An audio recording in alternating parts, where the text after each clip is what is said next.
strong and vibrant community. Lunga vita all'Associazione Italo-Canadese del West Island. The honourable member for Medicine Hat, Carson Warner. Thank you, Mr. Speaker. Liberal changes to bail in 2018 were naive, ideological, and just plain wrong. Police and courts are now required to ensure offenders are released at the earliest opportunity rather than be detained. Canadians are paying the price, in some cases with their lives. Violent crimes and gang-related homicides are way up, and that's the Liberal record. In the last 40 days alone, Mr. Speaker, an OPP constable was killed near Hamilton. Paramedics were shot at in Vancouver. A person was shot during a robbery in London.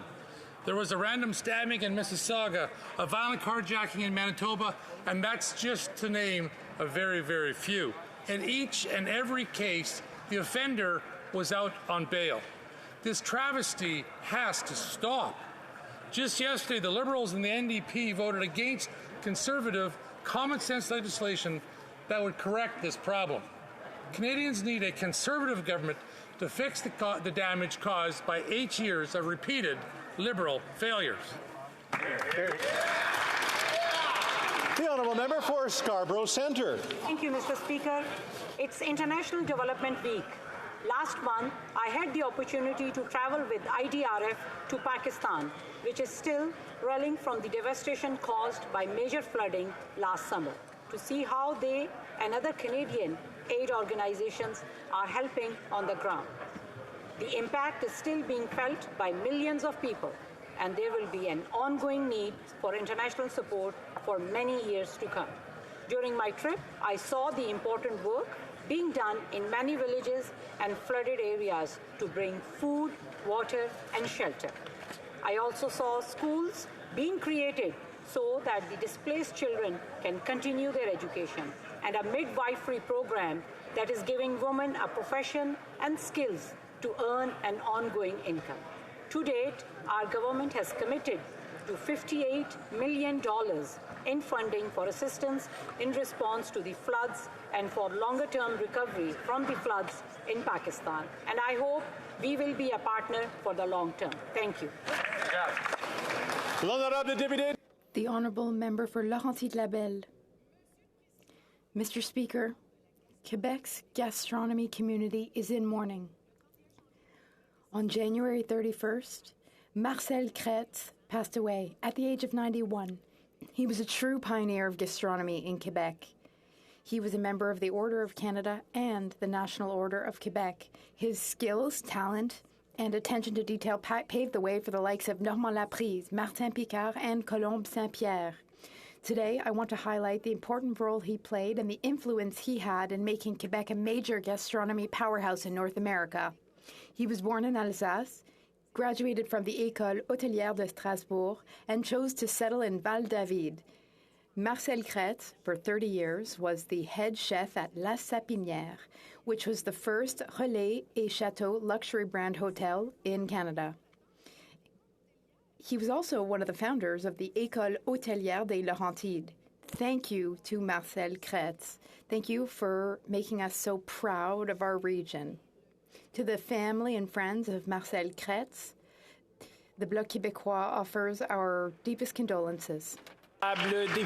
The Honourable Member for Glengarry Prescott Russell. February 10th is World Pulse Day. It's an opportunity to thank the farmers, traders, and processors who work hard to provide our country with the highest quality pulses. Every day, our farmers wake up with a passion to provide us with delicious and nutritious beans, lentils, and chickpeas. These world-class products are made here at home with care, safety, and in an environmental-friendly manner. When shipped abroad, they are a showcase of the high-quality agriculture products that come from Canada. Les légumineuses sont un... Pulses are an important part of our diet and a pillar of our economy. The pulse industry is an important economic driver in rural municipalities and contributes to the vibrant use of our lands. We're proud not only of the caliber of our pulse industry, but also of its environmental performance. We are a world leader in pulse production, and that's thanks to the hard work of our farmers, retailers, and processors. Happy Pulses Day. Thank you.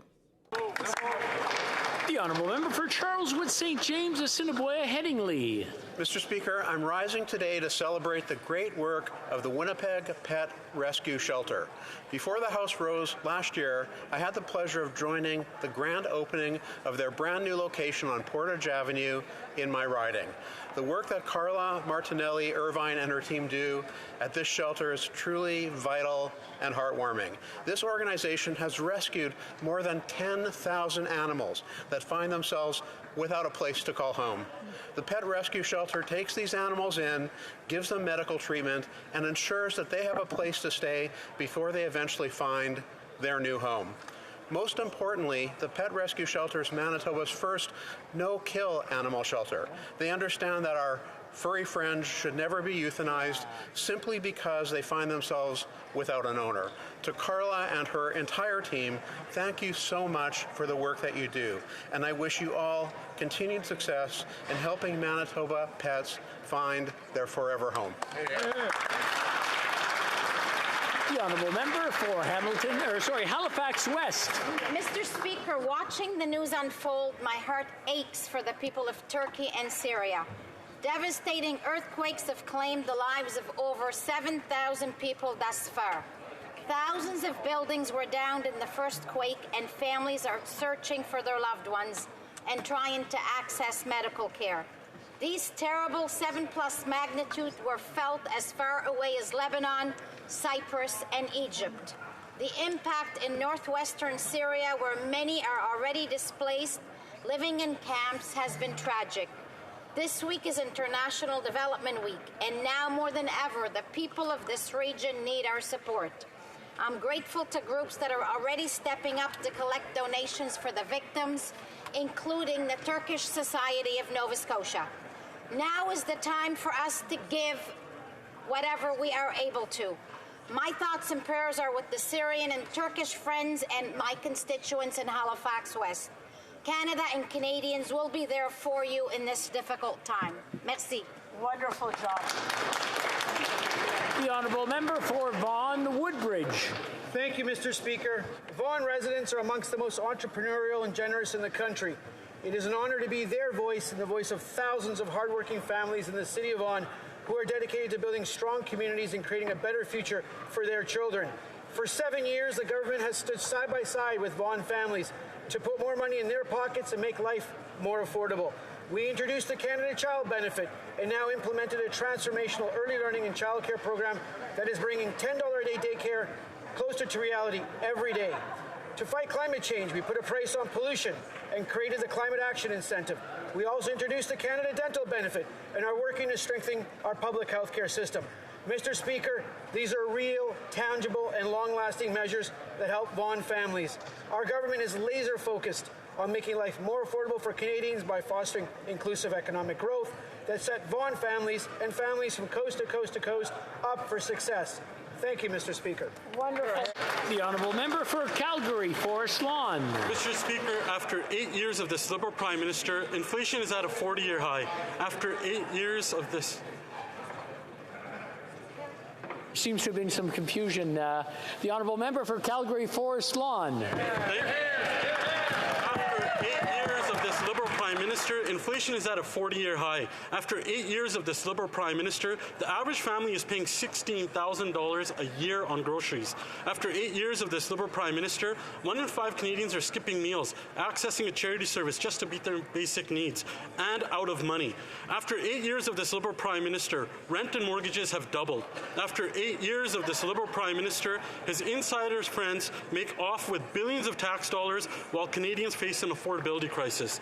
Mr. Speaker, after 8 long years of this Liberal Prime Minister, Canadians are out of money and this Liberal government is out of touch. It's time to rein in the spending, fire the gatekeepers, and put out this inflationary fire.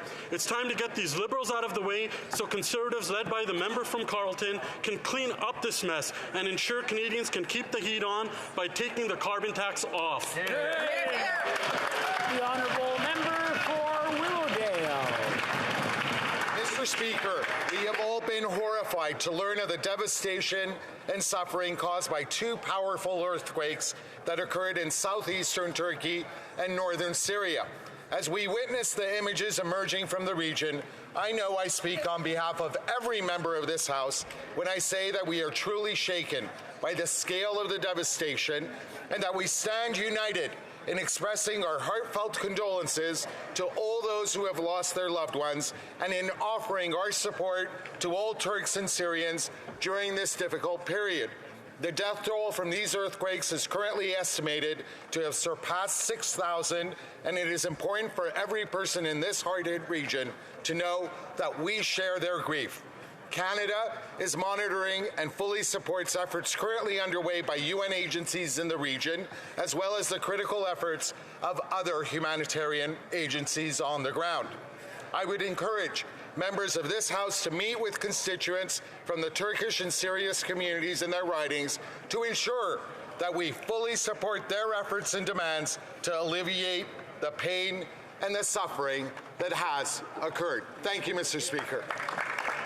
The honourable member for Hastings, Lennox and Addington. After 8 years, Canada has lost respect and credibility abroad, being dismissed and disregarded on the international stage. After 8 years, our armed forces are facing a recruitment crisis that will take years to overcome. After 8 years, our troops are still operating without the basic equipment they need to keep our country strong, safe, and secure. After 8 years, Mr. Speaker, violent crime in Canada has risen by 32%. After 8 years of spend, and complete debt mismanagement, this government now wants to pile it on vulnerable Canadians by imposing a carbon tax. A tax plan, Mr. Speaker, is not an environmental plan. Enough is enough. Canadians are in a crisis mode and looking for disciplined, principled leadership. Canada's Conservatives will keep the heat on and take the tax off. The honourable member for Regina Luvan. After 8 years, do Canadians feel like they're better off? After 8 years, do Canadians think the NDP Liberal costly coalition will look after them? And after 8 years, do Canadians believe that the Liberals have done what they promised to do? The answer is no, no, no. That's what 67% of Canadians feel, that after 8 long years of this Liberal government, everything in Canada is broken. Who can blame them? Time and time again, Canadians see rich, connected Liberals getting big government contracts while hard-working Canadians just get hit with more and more tax increases. This government wants to triple the tax on gas, groceries, and home heatings. After 8 years, Canadians want change. They see in our leader and his United Conservative team a group that will turn hurt into hope. They see a change coming, Mr. Speaker. And Mr. Speaker, a Conservative government will keep the heat on and take the tax off.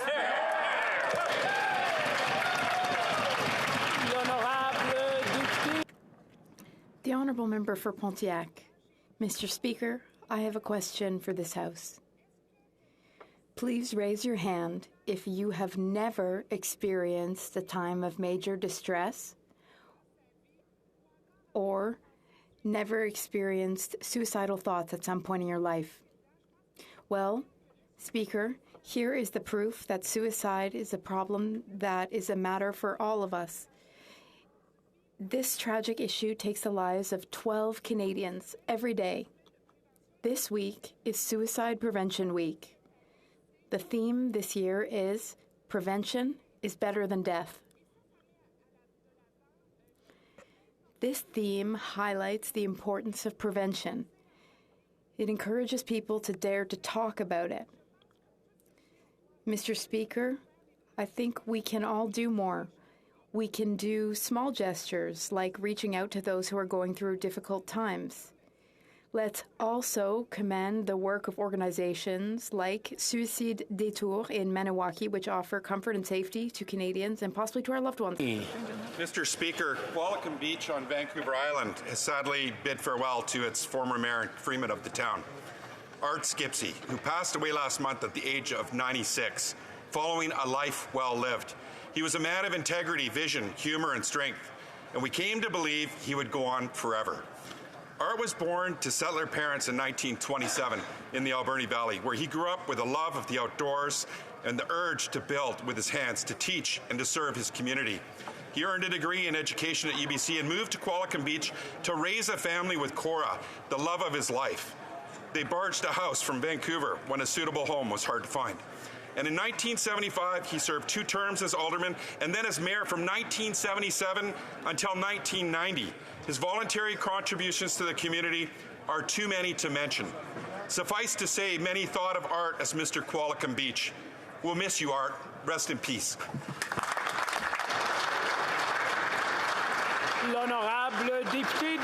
The Honourable Member for Lac Saint-Jean. Mr. Speaker, as we speak, rescue workers are still searching for survivors in the aftermath of the powerful earthquake, which has now claimed over 7,000 lives in Turkey and Syria. The ongoing search is a race against time.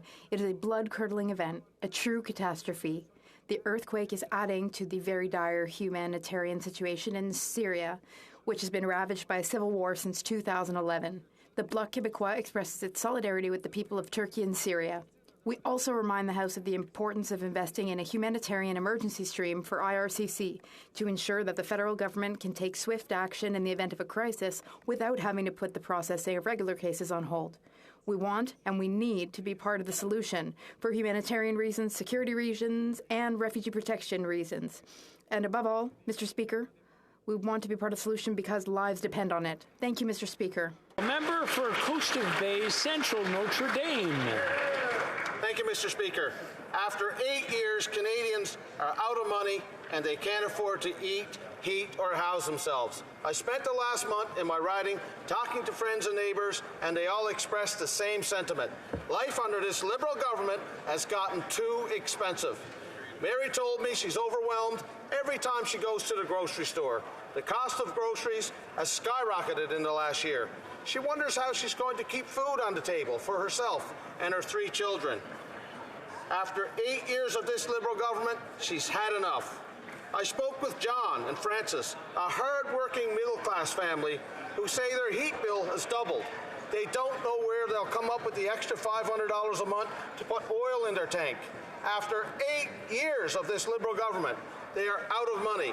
They can't afford this Liberal government any longer.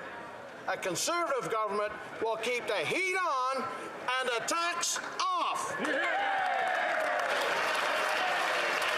The Honourable Member for Oakville North, Burlington. Mr. Speaker, last Saturday was World Cancer Day, a time to spread awareness and take action against a disease that has touched each of us. I recently visited Dr. Sheila Singh in her lab at McMaster University, who I have no doubt will cure brain cancer. I also attended an announcement at Sick Kids for our investment in pediatric cancer, which will be transformational for kids with cancer. Some actions we can all make to prevent cancer start with making healthy choices, like living smoke-free, being sun-safe, moving more, sitting less, having a healthy body weight, limiting alcohol, and eating well. I know far too many who have been touched by cancer, and I'm always inspired by their strength and resilience. As Terry Fox said, dreams are made possible if you try. I dream of a world without cancer, and I will do all that I can to make that dream come true. Thank you, Mr. Speaker.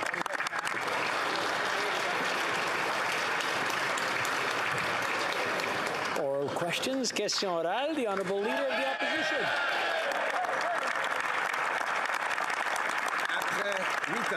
After 8 years in power, Prime Minister, our healthcare system is broken. He did the impossible. He was able to double our national debt by adding more inflationary debt than any other prime minister in our combined history without improving our healthcare system. In fact, it's worse than ever today. The prime minister even confessed that the system isn't up to our expectations. So will he finally take responsibility so that we can solve the issues that he has caused? The Honourable Minister of Tourism. Let's remind the member of the facts. During the pandemic, we gave the provinces $72 million extra to the $46 million that was set aside for provinces. And also, Mr. Speaker, the Prime Minister and the provincial premiers are sitting down together to talk about how they're going to build a lasting healthcare systems for the next 10 years. That's how our Confederation works. It's a good day for Canada. The Honourable Leader of the Opposition. 8 years of this Prime Minister, healthcare in Canada is broken. He's accomplished the impossible. He managed to double our national debt, adding more debt than all prior Prime Ministers combined, without improving healthcare. In fact, by his own admission, it is worse. Now, Mr. Speaker, will the Prime Minister finally take responsibility for the problems in healthcare he has caused so that we can fix what he broke? The Honourable Minister of Tourism. Let's remember the facts. During the worst pandemic in a century, the Government of Canada transferred $72 billion to the provinces to make sure that we could get to the pandemic on behalf of record investments of $46 billion. Mr. Speaker, today, the Prime Minister and all of the premiers of this country are meeting to build a healthcare system that will be sustainable for the future. It's a great day for Canada and a great day for Canadians. The Honourable Leader of the Opposition. After 8 years of this Prime Minister, inflation is at its highest level in 40 years. In fact, the former Finance Liberal Minister, Bill Morneau, said that the Prime Minister has spent too much. Another former Liberal Finance Minister, John Manley, said that these expenses are causing inflation. The current Governor of the Bank of Canada has said that the government's spending is causing domestic inflation, and Mark Carney, the future Liberal leader, agrees with this.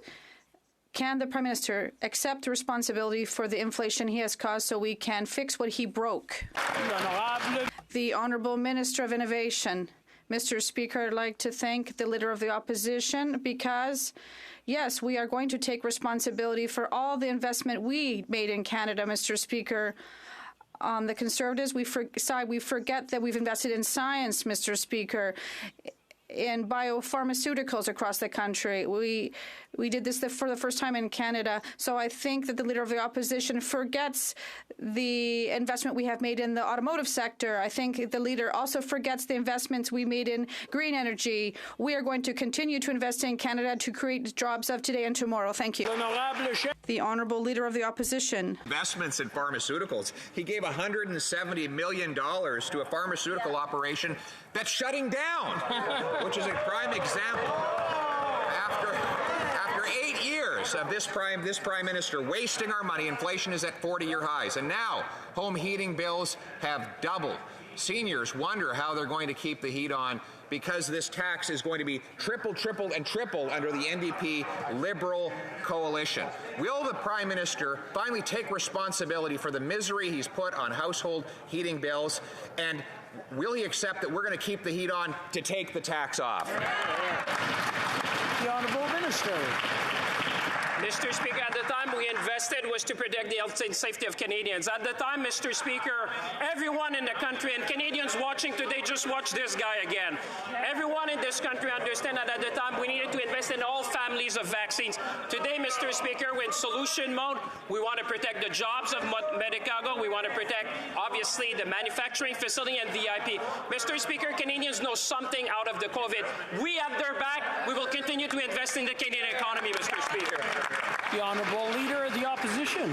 Canadians know that this government doesn't have their back. The government has their hands in their back pockets. That's what's happening. $170 million here for this wasted investment, $54 million for the ArriveCan scam, and of course $2 billion invested in a company that doesn't actually exist. And who's paying for it? Well, people are now seeing the bills on their home heating, which has doubled.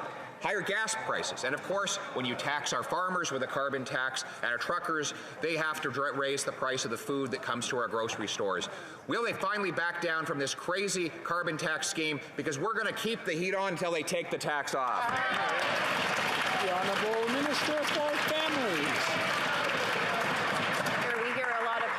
Coming from the Leader of the Opposition, but we don't hear a lot of solutions on this side of the House.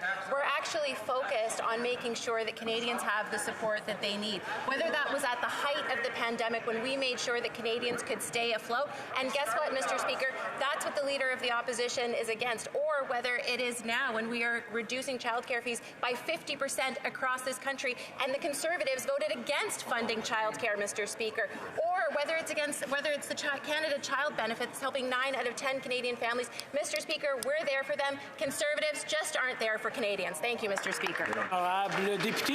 The Honourable Member from La Prairie. Mr. Speaker, the Prime Minister divides people. We saw it with his advisor against Islamophobia. He wanted to divide Quebecers and Canadians by supporting, once again, Quebec bashing. We see it again at the Official Languages Committee, where he sends his West Island MPs to bat against the protection of French. He wants to divide Quebecers by misinforming about the Charter of the French language. Mr. Speaker, the role of a Prime Minister is not to divide people. Is his government going to call to order these federal members who are saying false things and tell them that this is enough? The Honourable Minister of Canadian Heritage. Mr. Speaker, the Bloc was born to divide. That's their main objective. And here we're talking about a bill that will allow workers to work in French, and they're voting against it. A piece of legislation that will guarantee services in French, they're against it. More for French in Quebec and outside, they're going to vote against it. So when we talk about French and defending it, the Bloc are talking about out of both sides of their mouth. The Honourable Member. The dispute is within his Quebec caucus and not at the Bloc. La Bresse said this morning the smoke and mirrors used by some of his colleagues is shameful. Montreal does not have a monopoly on language policy in Canada. Disinformation has no place in this debate. These are fair statements. How come it takes a member from Ontario to publish such things? How come we have not heard a single denunciation from a Quebec MP in the Liberal Party? Where are the Premier and his Quebec lieutenant when their colleagues are dragging the French language charter through the mud? The Honourable Minister of Official Languages. Mr. Speaker.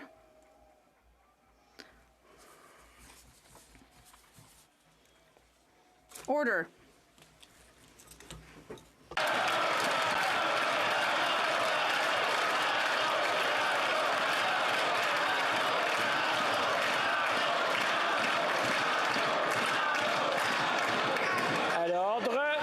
Order. The Honourable Minister. Mr. Speaker, we are the first government to recognize the French fact across the country, including in Quebec.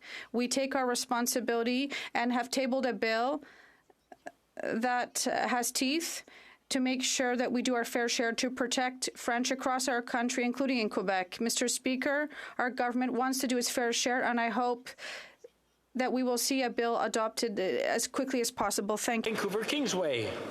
Today's Health Summit, Canadians need this Prime Minister to champion public health care and stand against private for-profit delivery. Right. Privatization is not innovation.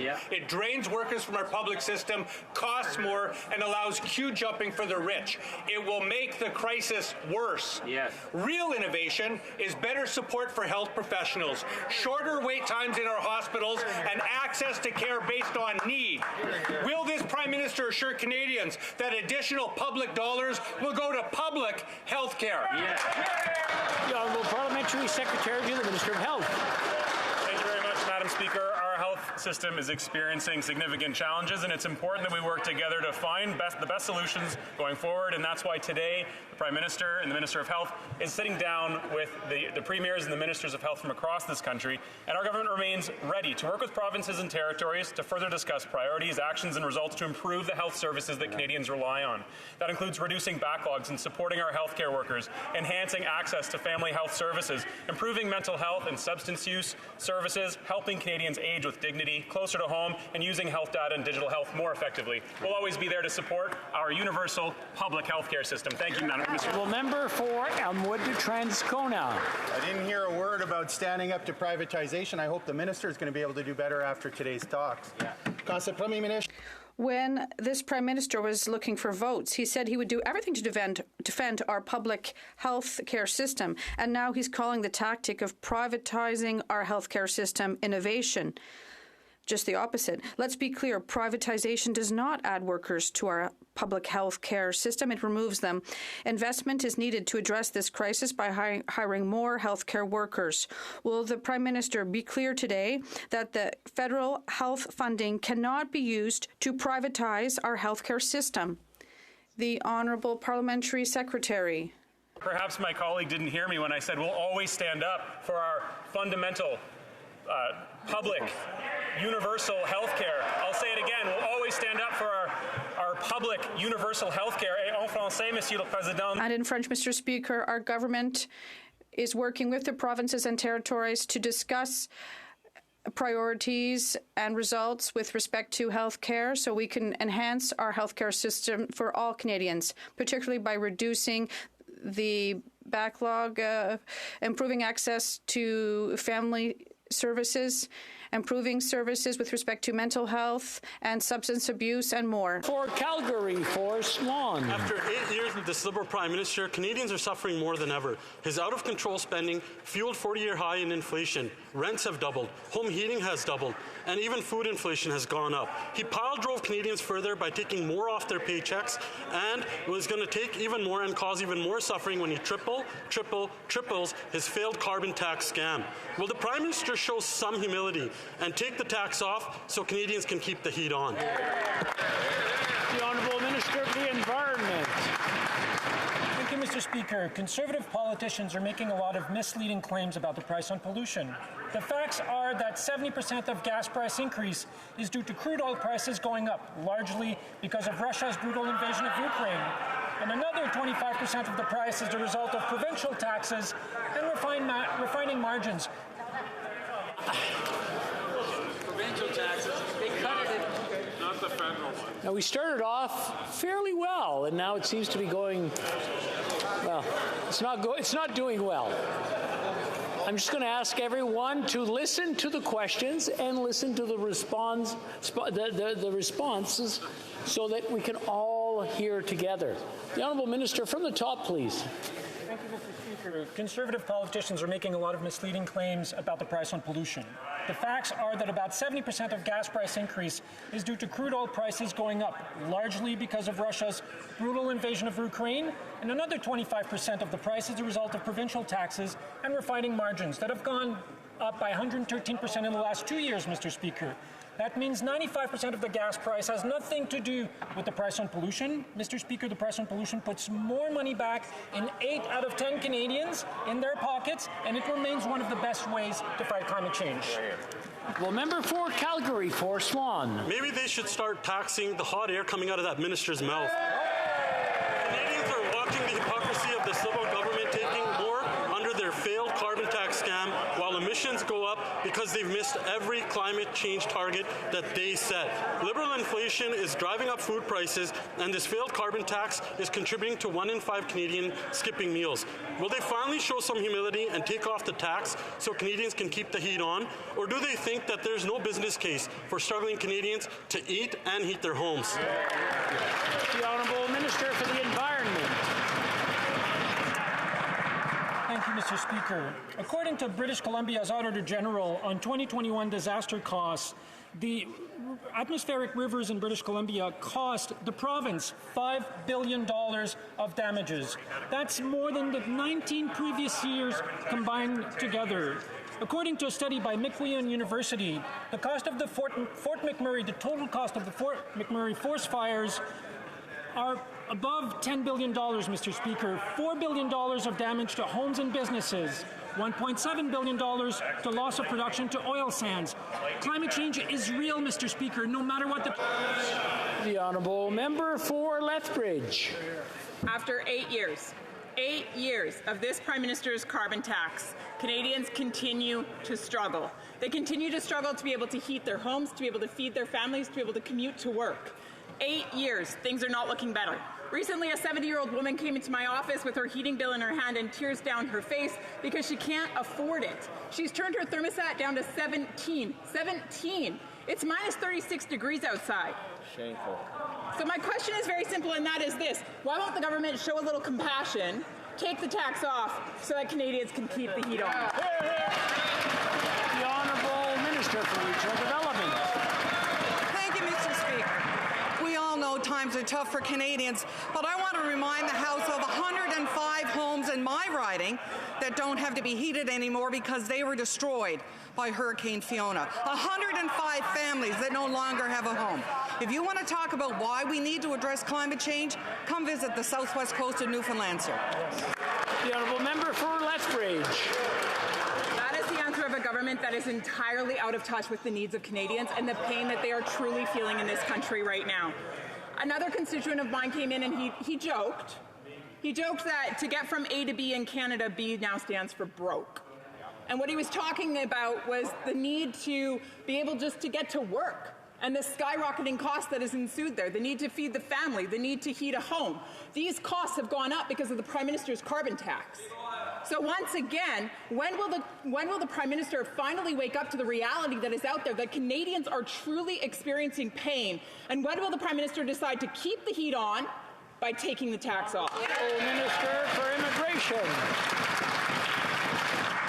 Mr. Speaker, we know that Canadians are struggling, and that's why we continue to advance programs that put more money in their pockets. But I have spent 7 years in this chamber watching the Conservatives use as an excuse that families might be in need to do nothing on climate change, but because they don't see that climate change is costing families dearly. Come to my community. You'll see houses that have been swept into the ocean. You'll see farms whose silos have been torn apart. You're going to see farmers who are out hundreds of thousands of dollars because of the impact of Hurricane Fiona on their crops. We have designed a program that puts more money in the pockets out of 8 out of 10 Canadian families and reduces pollution. I hope they get behind it instead of The honourable member for Mégantic-L'Érable. 8 years of this government, and after 8 years of this Prime Minister, he seems to have learned nothing. Inflation is at a 40-year high, and young families are paying an average of $600 a month more because of interest rates. The cost of groceries is going up every week. The cost of housing and everything's going up. After 8 years, what's the Prime Minister's solution? Triple the carbon tax. How come he is filling his pockets to the detriment of Canadians? The Honourable Minister of Sport.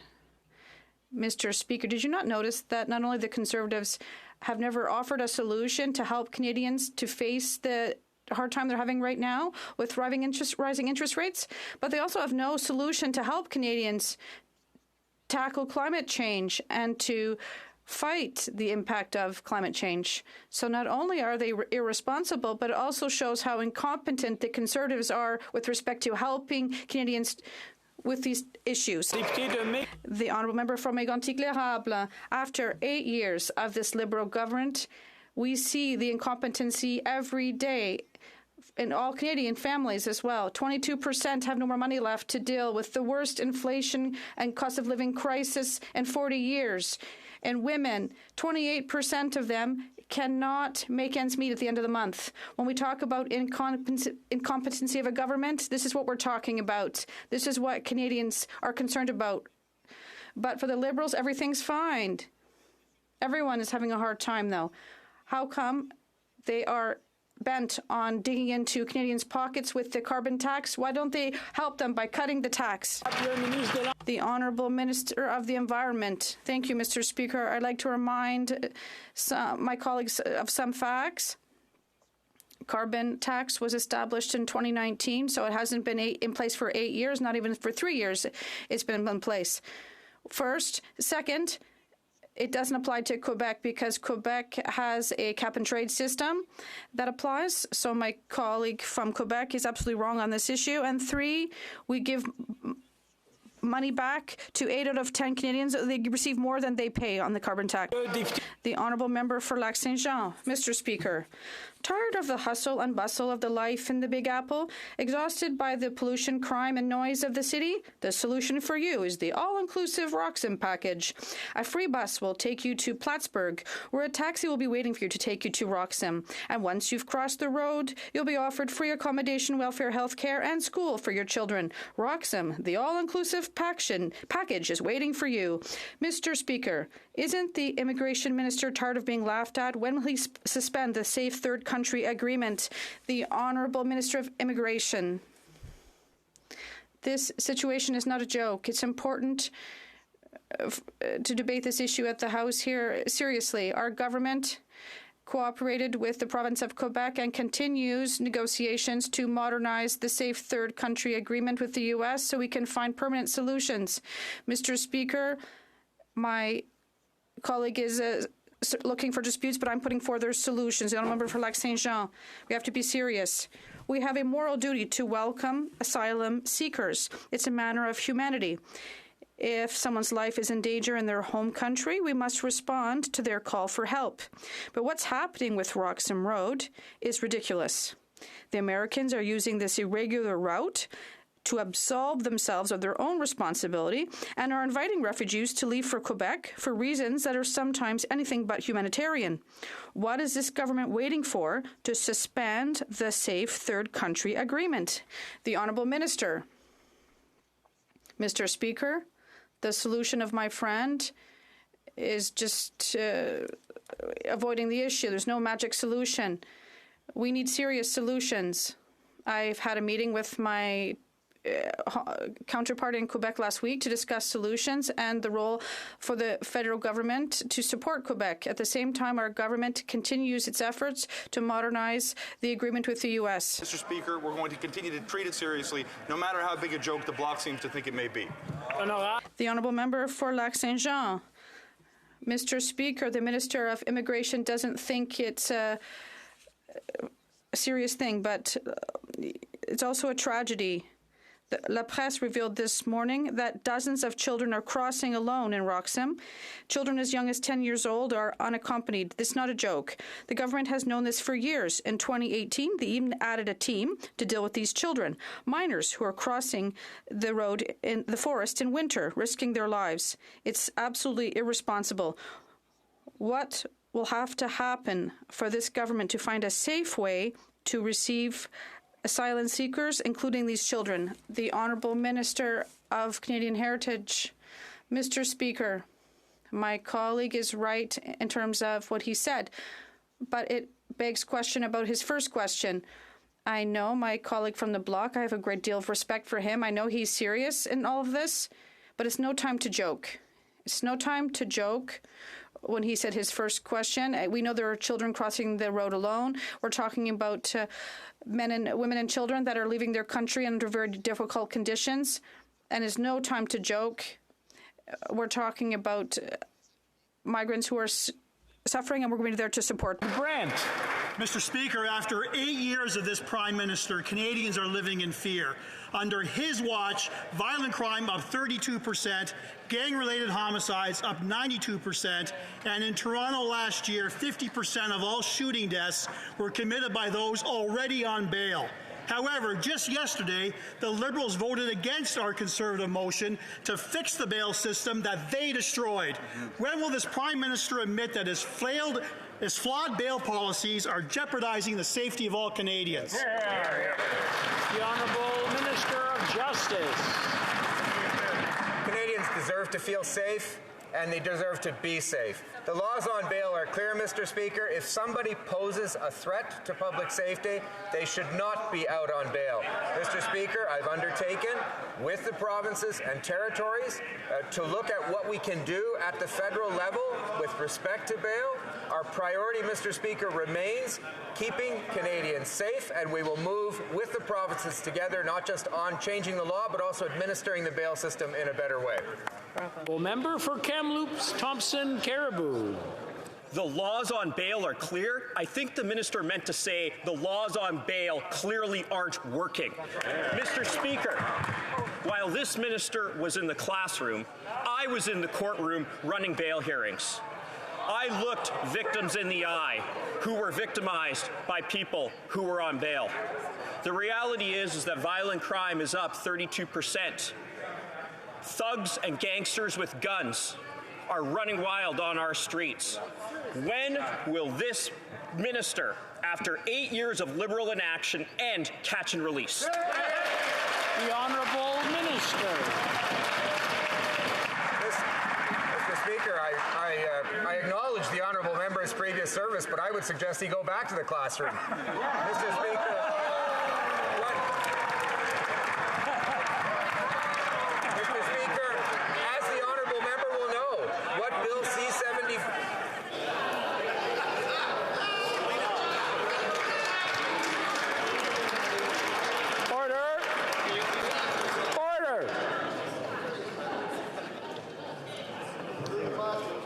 I'm not sure how much sugar was in everyone's lunch today, but I think there was an overdose.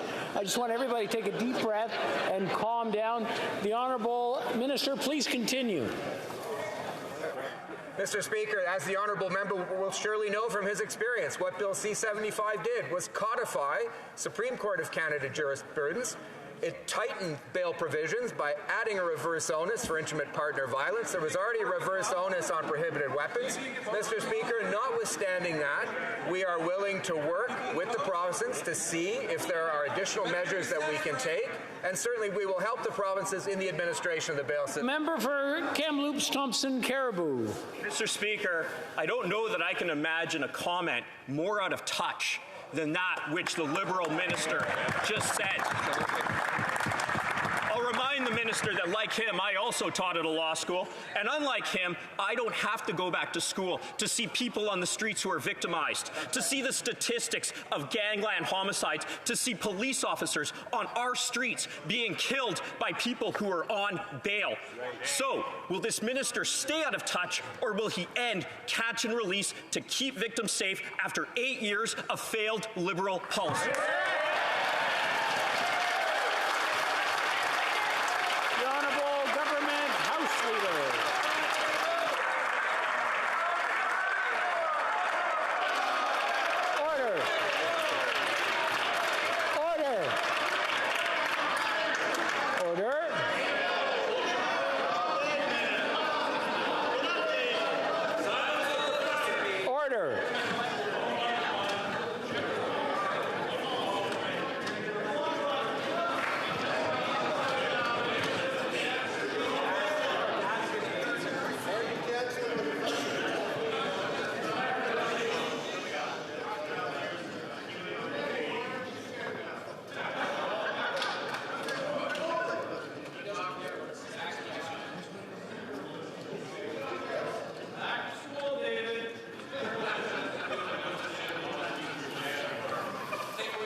The Honourable Government House Leader. Thank you, Mr. Speaker. The Leader of the Opposition is yelling 8, 9, 10, you're out, as if this is a sporting event. There is not a person in this chamber who has not been touched by violence. There's not a person in this chamber who doesn't care about the safety of our communities. There is not a person in this country who doesn't want to make us be successful in ensuring that every Canadian is safe and not victimized. The idea that anybody in this chamber, let alone anybody in this government, doesn't care about victims is a deeply offensive concept and totally unhelpful to the debate at hand.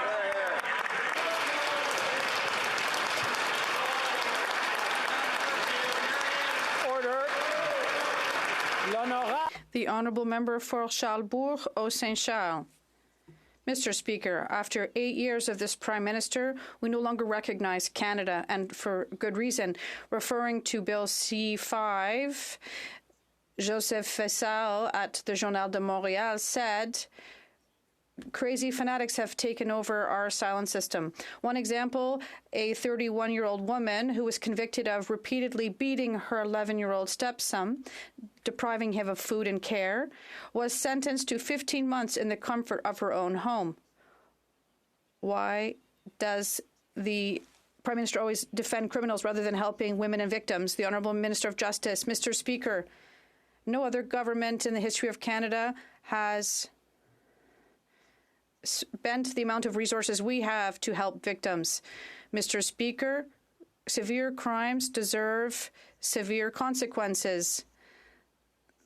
That is the spirit behind our amendments to the Criminal Code. Mr. Speaker, we are in full support of our victims. We are revising our system that it'll be more so that it's more flexible and more supportive for victims, and we are going to succeed. Edmonton Strathcona. Mr. Speaker, the devastation we've seen in Turkey and Syria is horrific. This earthquake comes after nearly 12 years of war and total suffering in Syria. Children are still being pulled from the rubble. It is heartbreaking. Survivors will require an incredible amount of assistance urgently. The government's announcement this morning is a good start, but the scale of this crisis will require more. The Humanitarian Coalition has launched a joint appeal, as has the Red Cross, and I'm certain that Canadians will contribute generously. Will the government commit to a matching fund to amplify the generosity of Canadians? The Honourable Minister for International Development. Our hearts goes out to all those affected by the devastating earthquakes. Our initial response of $10 million is a start. We are conducting a needs assessment to look at more, and yes, we are looking at a matching fund as well. I was just speaking with the head of UN OCHA regarding our response, and we're looking at all avenues of support, and we will have more to say on this. Thank you. The Honourable Member for Skeena-Bulkley Valley. Mr. Speaker, this Friday marks 2 years since the tugboat Injanika sank near Kitimat, killing Troy Pearson and Charlie Craig. Yesterday, the owner of that boat was charged with 8 counts of negligence. But holding a single company accountable isn't enough to protect the mariners who work up and down the BC coast. For years, workers have been calling for stronger regulations, for mandatory inspections, and for proper enforcement. 2 years, 2 workers dead. And yet this minister hasn't strengthened a single safety measure. Why? The Honourable Minister for Transportation. Mr. Speaker, I want to thank my colleague for his ongoing advocacy on behalf of this issue. He and I have talked about it on numerous occasions, and I want to keep reassuring him that Transport Canada is working with him and other stakeholders on identifying other opportunities for improving our regulations. Safety is paramount, Mr. Speaker. There's an ongoing review of these regulations. But, Mr. Speaker, we are committed to having the highest level of safety in Canada. Thank you very much. The Honourable Member for Mississauga Streetsville. Thank you, Mr. Speaker. Our government has supported Canadian workers with significant investments to defend and expand their rights, implementing legislation such as 10 days of paid sick leave for employees under federal jurisdiction, and soon a ban on replacement workers. Unlike the Conservatives who have relentlessly attacked unions, their members, and Canadian workers through their years in government, we protect Canadians' rights by repealing their anti-worker laws and putting the interests of Canadians first in everything we do. Can the Minister of Labour update this House on what last week's ratification of the Convention on the Prevention of Harassment and Violence in the Workplace means for Canadian workers and their right to a safe and respectful workplace? Honourable Minister of Labour. Thank you, Mr. Speaker, and I want to thank the member for Mississauga Streetsville for her question. She is a hard worker. We want to end workplace violence and harassment here in Canada and around the world. That is the aim of the International Labour Organization Convention 190, and I am proud to say that last week that convention was ratified by Canada. We believe in the workers of this country. We stand up for the workers of this country. We put into force paid sick leave. We're introducing legislation to ban replacement workers, and in fact, one of the first things we did was repeal 2 of the most anti-worker, union-bashing bills this country has ever seen, both Conservative bills. I am proud to say that this government is leading the fight for workers around the world. The Honourable Member for Edmonton Mill Woods. Mr. Speaker, after 8 years of this Liberal government, Canadians are struggling to afford the most basic necessities. Groceries to feed their families, to pay their rent and mortgages, and of course to heat their homes to stay warm this summer. Mandeep Kaur in my writing says that she has to get a second job just to pay the bills. And now the Prime Minister is going to make everything even more expensive by tripling the carbon tax. Mr. Speaker, on this side of the House, we're going to stand and fight for Canadians like Mandeep Kaur. We will ensure that they will turn off the carbon tax so they can continue to heat their homes. The Honourable Minister. Mr. Speaker, let's talk about the Conservative record on taxes. Our government cut taxes on middle-class Canadians twice. The Conservatives voted against. We cut taxes on the hardest working class Canadians 3 times, and the Conservatives voted against. We reduced taxes on small businesses, Mr. Speaker, and true to form, the Conservatives voted against. Mr. Speaker, the record in this House on who supports Canadians with reducing taxes is clear. It's us. They keep opposing. We keep delivering. Member for Edmonton Mill Woods. Mr. Speaker, the problem is that instead of standing up for Canadians, they continue to defend their failed policies. The fact is that the carbon tax through the carbon tax, they have not met any environmental standard or target that they set themselves. The Bank of Canada governor admitted that the carbon tax, the Prime Minister's carbon tax, actually contributed to the inflation crisis that we're in right now. And the Parliamentary Budget Officer says that households will pay more in carbon tax than they will get back in rebates. The Liberals continue to push these failed policies with the carbon tax that doesn't even work. Will they fight with us, Mr. Speaker? We're going to continue to fight until they turn off that carbon tax so Canadians can. The Honourable Minister of the Environment. Mr. Speaker, I guess the question many Canadians are wrestling with is which Conservative should they believe? The Conservative who, during the last election campaign, said they believe in climate change, and they believe in climate change so much that they would put in place a price on pollution, or the Conservatives today who say they don't believe in either climate change or doing anything about it, let alone putting a price on pollution, Mr. Speaker. That is the question that many Canadians are struggling with. Honourable Member for Cumberland Colchester. Mr. Speaker, after 8 years of this Liberal government, Canadians can no longer afford to eat and heat and house themselves. Take, for example, Phyllis, who lives just outside of Spring Hill, Nova Scotia. She turns the heat on in her trailer in the morning. She spends most of her day, Mr. Speaker, in bed with her clothes on to stay warm, and she gives herself a little bit of heat in the evening before turning in for the night. Conservatives will continue to keep the heat on and take the tax off. When will this Liberal government stop blaming everyone else, take some responsibility, and axe the destructive carbon tax? The Honourable Minister of Immigration. The honourable member represents communities that are very much similar in kind to the ones that are in my backyard. And the reality is the policies that we've introduced over the last 7 years in government are making a meaningful difference.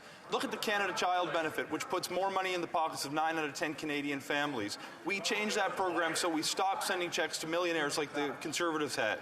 Look at the middle-class tax cut. We raised taxes on the wealthiest 1% and cut them for the middle class. We increased the guaranteed income supplement. We continue to improve the Canada Pension Plan. Every step of the way, we are focused on low and middle-income families to better support them. Every step of the way, the Conservatives vote against it, and I'm happy to take that message to the polls next time. Member for Cumberland Colchester. Well, Mr. Speaker, it's absolutely fascinating because my office receives hundreds of emails and phone calls and letters outlining the extreme difficulties that they're having with their finances because of this Liberal government's terrible carbon tax and their terrible inflationist policies, the worst in 40 years. And even the Premier of Nova Scotia, Mr. Speaker, Tim Houston, has put forward a comprehensive plan to reduce emissions and actually save Nova Scotians money, where this minister lives.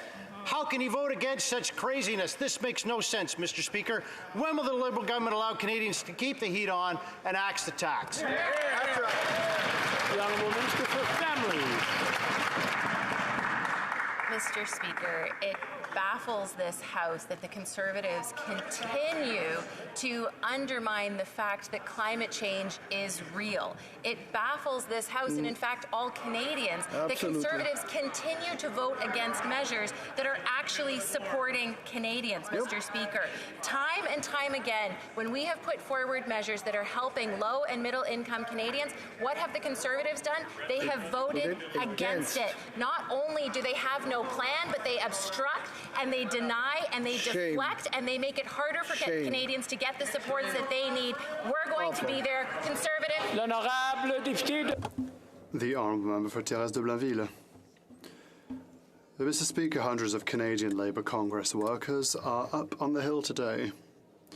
In amongst them, there are the steel workers and the ocean towing workers. From Sorel Tracy, they are here because the federal government supports the use of scabs in their labour dispute. Even today, Quebec workers are being replaced by scabs, paid 3 times their salary because the federal government is living 50 years in the past. The minister has done his consultations. He no longer has any excuse for inaction. Will he immediately introduce anti-scab legislation? The Honourable Minister for Labour. Mr. Speaker, in my mandate letter, I'm committed to limiting recourse to replacement workers. We've started consultations with representatives and we'll determine what legislation is to be tabled in this House before the end of next year. The Honourable Member for Thérèse de Blainville. Mr. Speaker, what is the minister waiting for? There has been anti-scab legislation in Quebec since 1977. This government is 50 years late. It consults, it thinks, and it shovels from the front. Now, the result, even today, the labour dispute at Ocean Towing is dragging on because of the use of scabs. There are real workers with real needs who are here today because of the minister's inaction. That is hurting their families and their right to negotiation. What is he waiting for to introduce anti-scab legislation? The Honourable Minister for Labour. Thank you, Mr. Speaker. Mr. Speaker. Workers will be one of the most significant progress that we have seen for workers in this country. It is something that unions and labor leaders have been asking for years.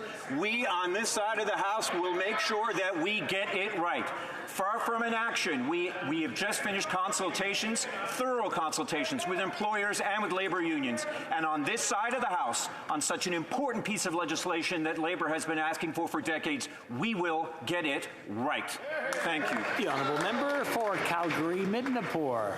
After 8 years of this Liberal government, business is skyrocketing at the high-priced consulting firm McKinsey & Company. This government has given McKinsey & Company over $100 million in contracts, including $1.4 million from the Canada Infrastructure Bank, an organization that is chock full of former McKinsey strategists. So why is this government so hell-bent on giving $100 million to close Liberal insider friends while average Canadians are just struggling to get by? Great question. The honourable member for Public Works. Thank you so much, Mr. Speaker. And as I explained to the Government Operations Committee yesterday, there has been absolutely no political interference in the award of contracts to McKinsey. We are, of course, looking very carefully to ensure that all processes and rules and policies have been followed by the department, by PSPC, and I know that my colleague, the President of the Treasury Board, will also be examining the policies in that department as well. Thank you, Mr. Speaker. Honourable member for Sherwood Park, Fort Saskatchewan. So in other words, the government's approach to the Liberal McKinsey scandal is to ask this minister to investigate herself. But we found out yesterday at the Government Operations Committee that she lacks a basic understanding of the record and experience of this company, including their relationship with Purdue Pharma. Now, Conservatives have said Liberals investigating themselves is not good enough, which is why we need an independent investigation by Canada's Auditor General. An Auditor General, by the way, who has been disparaged by the Minister of Revenue. But with so many Canadians struggling, will the government support our call today for an independent investigation by the Auditor General into why over $100 million of contract... The Honourable Minister, the Honourable Government House Leader. Mr. Speaker, on this issue, the official opposition has cast all kinds of aspersions that have already been demonstrated to not be true, saying relationships exist that don't exist, and furthermore holding out that these decisions are made by the government when they know that it's made by the independent, nonpartisan public service. Canada is known around the world for the quality of the contracts that we engage in. We have incredibly rigorous processes that govern these, and the reality is contracts allow government to expand their services without permanently expanding the number of employees. It's an intelligent way to use resources, Mr. Speaker. Honorable député de Bellechasse. The Honourable Member for Bellechasse-Lévis. Mr. Speaker, inflation is at its highest level. The cost of housing has doubled. Families will pay over $1,000 more for food this year. 1.5 million Canadians go to food banks. That's 8 years of this Prime Minister's governance. What's he doing? He'd rather give over $100 million in contract to a company that is apparently replacing the public service. Can the Prime Minister explain clearly how this insane spending is helping Canadians who are struggling? The Honourable Minister for Families. Mr. Speaker, it is difficult to hear the Conservatives say that they want to help Canadians. But every time they vote against measures that will help these very Canadians. On this side, we are committed to helping Canadians because we understand that the cost of living is going up, and that is exactly the reason for which we have acted If the Conservatives were actually sincere in their desire to help Canadians, they could do something simple: vote with us to help Canadians. The Honourable Member for Madawaska-Restigouche.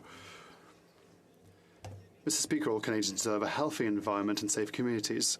Since CEPA was last reformed 20 years ago, chemicals have become an increasing part of our daily lives and economy. Canadians want environmental protection legislation that addresses 21st century issues with 21st century science. Can the Minister for the Environment and Climate Change tell us about the importance of the adoption of Bill S5? The Honourable Minister for the Environment. I want to thank parliamentarians for their work on this bill. Ensuring that we have the right tools to protect human health and the environment are key steps in our government's plan. With S5, we would recognise for the first time in Canadian law the right of every Canadian to a healthy environment.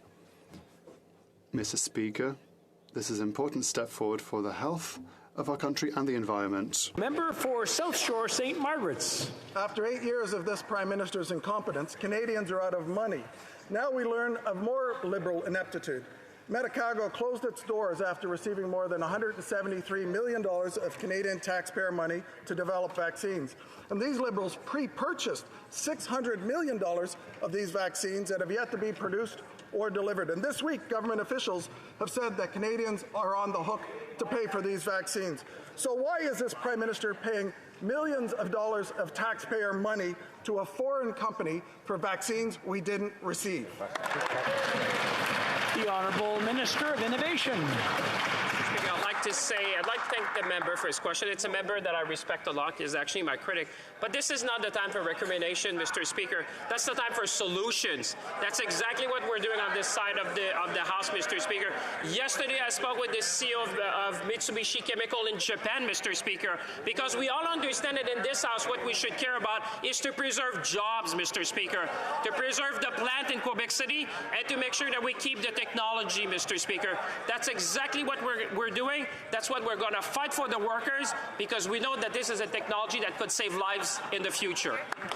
Honourable Member for Haliburton, Kawartha Lakes, Brock. Speaker, after 8 years of this Prime Minister, the cupboards are bare. While Canadians struggle to feed their families and pay their mortgages, Liberals continue to invest in friends and ghost companies. $120 million in contracts to Liberal insiders at McKinsey, and that number just keeps rising. Incredibly, experts say their so-called services weren't even needed. But wait, there is more. No way. True story. $2 billion for the finance minister to invest in a company that doesn't even exist. Wow. Speaker, when will this Prime Minister take accountability, stop its waste, and getting results for taxpayers? Great question. The Honourable Government House Leader. Mr. Speaker, as I've iterated previously in this House, the work that we engage with and decisions that are made to engage in those contracts are an independent process. They're run by the public service. They allow the public service to expand their impact without permanently expanding the number of employees that are there.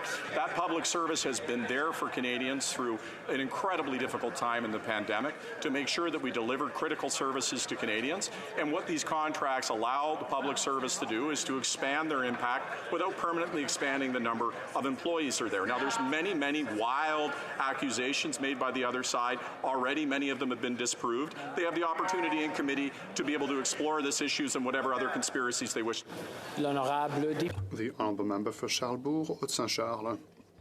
Mr. Speaker, we've been trying to get this Prime Minister to understand since 2017 that he needs to renegotiate the Safe Third Country Agreement with the United States to resolve the situation at Roxham Road. But instead of taking this situation seriously, he lets it fester. And now we learn that New York City is offering free bus tickets to migrants heading north to seek asylum in Canada, Roxham Road. Why won't the Prime Minister take responsibility for his failure to close the Roxham crossing so we can help people who are legally waiting in Canada's immigration backlog to get in? The Honourable Minister for Immigration. I assure the honourable member that we're taking the issue very seriously and are working to verify the claims that were reported in the Post just a few days ago. The reality is the long-term solution is being negotiated with the United States through the modernization of the Safe Third Country Agreement, and we're working very closely with our provincial counterparts in the meantime to ensure that as they work to support some of the vulnerable people who've made their way into communities, that their basic needs are being met. Speaking of their needs being met, Mr. Speaker, I would point out to the honourable member that it's one of his colleagues on that side of the House that refused service to a vulnerable person on the basis that they sought asylum in Canada in an irregular way. We need to treat these issues with compassion in all moments, and we'll continue to do so on this side of the House. The honourable member for Coquitlam, Port Coquitlam. Mr. Speaker, since yesterday we've had such devastating news from Syria and Turkey. As we've heard in this House today and across the country, our thoughts and hearts are with everyone affected by these major earthquakes and who have sustained such unendurable loss. In this difficult time, countries around the world are mobilizing to provide urgent support following this great catastrophe. Can the Minister of International Development tell all Canadians more about what our government is doing to support those those people affected by this earthquake? Great question. Honourable Minister for International Development. Mr. Speaker, our government stands ready to support those affected by these devastating earthquakes. This is why today I authorized an initial emergency humanitarian response of $10 million to support the people of Turkey and Syria. And this is in addition to the $50 million of funding that we provided for disaster response in Syria. And our international partners on the ground have already initiated emergency response activities. Plus, we're also conducting need assessments because we will be doing more, Mr. Speaker. Thank you. The honourable member for Vancouver East. Indigenous peoples are overrepresented in the homeless population. The parliamentary budget officer said it would require $27.5 billion to close this housing gap. The Liberals' allocation of $300 million over 5 years is a drop in the bucket. While the NDP forced the Liberals to roll this out over 2 years for urgent need, more needs to be done. The National Urban, Rural and Northern Indigenous Housing Coalition is calling on this government to commit $6 billion in Budget 2023. The NDP fully supports this. Will the Liberals make this commitment to help end the housing crisis for Indigenous peoples? The Honourable Minister for Housing. And are fully committed to working with Indigenous people to co-develop an urban, rural and northern Indigenous housing strategy. Through Budget 2022, we're investing over $4 billion in Indigenous housing through co-developing processes, including for the urban, rural and northern Indigenous housing strategy. Some of that work is already underway. More than 41% of all the units delivered under the Rapid Housing Initiative are going up in Indigenous communities because the need is there, but also Indigenous communities are stepping up and leveraging federal dollars to build rapid housing for their communities. Thank you very much, Mr. Speaker. Well done. Honourable member for North Island Powell River. Mr. Speaker, too many seniors in Canada are in serious poverty. Last week, I moved a motion to apply equal OAS payments to all seniors, regardless of age. And sadly, this government voted against it. My office has been contacted by a senior who is now making a human rights complaint about Service Canada. Why? Because this government is participating in discrimination because of age. When will the minister finally admit that she's allowing some seniors fall below the poverty line and lifting others who need it? Do it. It's the time. The Honourable Minister for Seniors. We recognize the challenges that seniors are facing. That's precisely why we have been there for them every single step of the way, Mr. Speaker. That is why we doubled the GST credit, Mr. Speaker, for 6 months. That is why we've increased the guaranteed income supplement that has helped over 900,000 seniors, Mr. Speaker. That has lifted 45,000 seniors out of poverty. That is exactly why, Mr. Speaker, we have increased our old age security by 10% last year. And that is why we're, of course, enhancing the CPP. Mr. Speaker, on this side of the House, we're going to continue to support all Canadians, including seniors. Thank you. That's all the time we have for question period today. C'est tout le temps que nous avons. I wish to draw the attention of members to the presence in the gallery of the Honourable Mickey Amery, Minister of Children's Service for the province of Alberta.